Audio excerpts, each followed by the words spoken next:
Good morning, good morning. Today we're doing a brake conversion on this F30. You can see the front, get a little sneak peek of how it's gonna look in the end. These are OEM F80 brakes, so off the M3. These are his old ones. It's a pretty cool conversion that allows you to run a bigger rotor. So this is a 270 mil. You can run up to a 280. You do have to get a little spacer to fit it, but you can see we still have the stock rear brakes in right now. We're gonna be upgrading these as well. We're doing all four corners with new brake pads, rotors, and then the OEM brakes from the F80. After that, we're gonna bleed the entire system and go from there. But you can see how old these ones look and how rusted and everything they are. So he got all new hardware, all new brake lines. This is another one.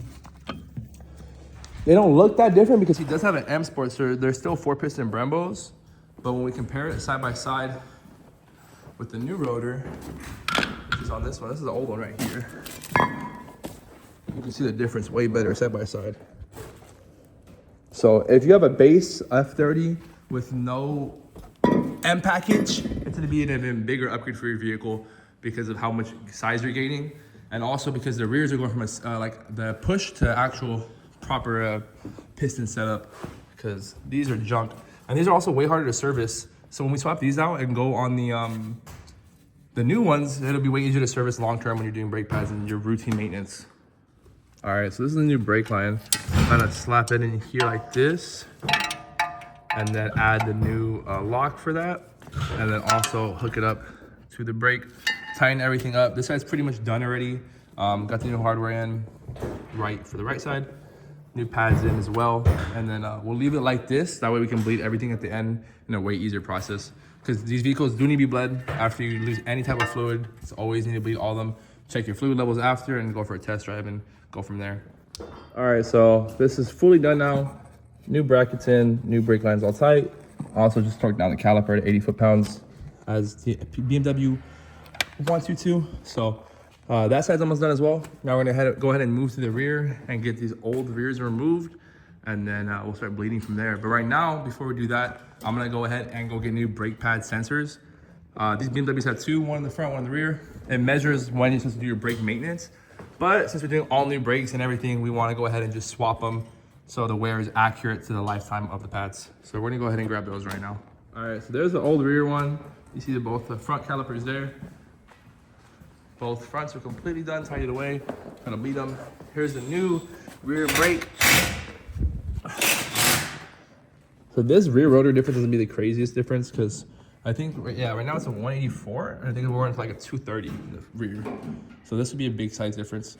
So we're gonna go ahead and get this rotor off because the e-brake is on the drum on these cars. So pop it off and then throw the new rotor on and then throw the new caliper on with the new hardware.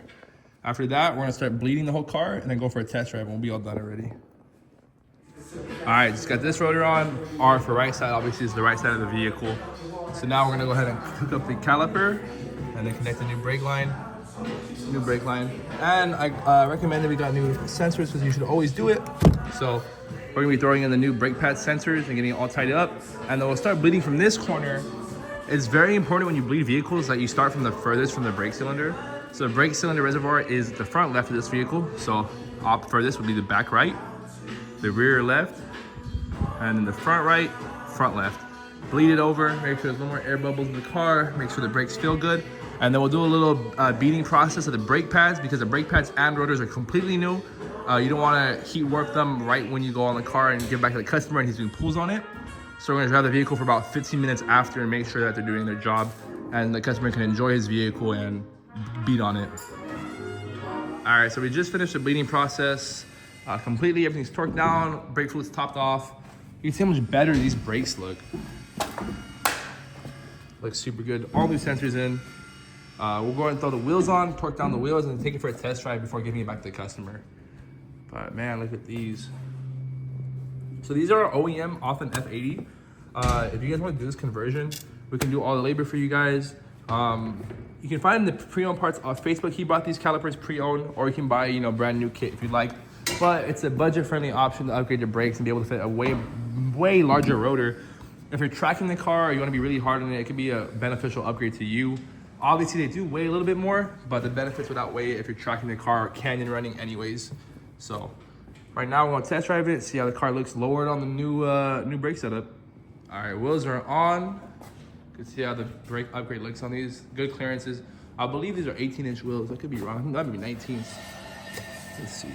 These are 19s, yeah. Some of the M3s come with 18s, and it will fill out the rotor perfectly. Obviously, 18s didn't perform better, but 19s look a little better, depending on who you ask.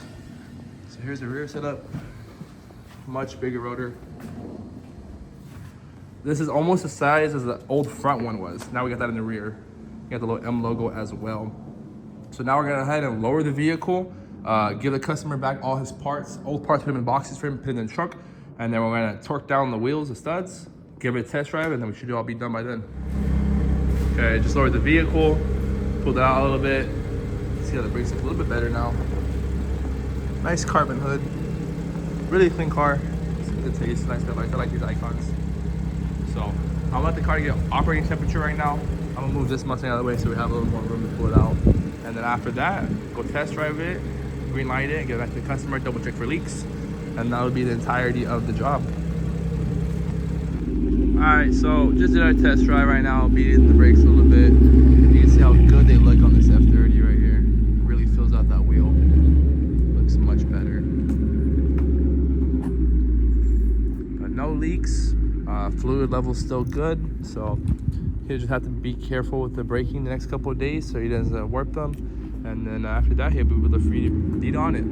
But that'll pretty much conclude the video, guys. If you guys need any services for your BMWs, Camaros, late model performance vehicles, message us on the Vocal Performance on Instagram. And you know, we're located in the city of Orange.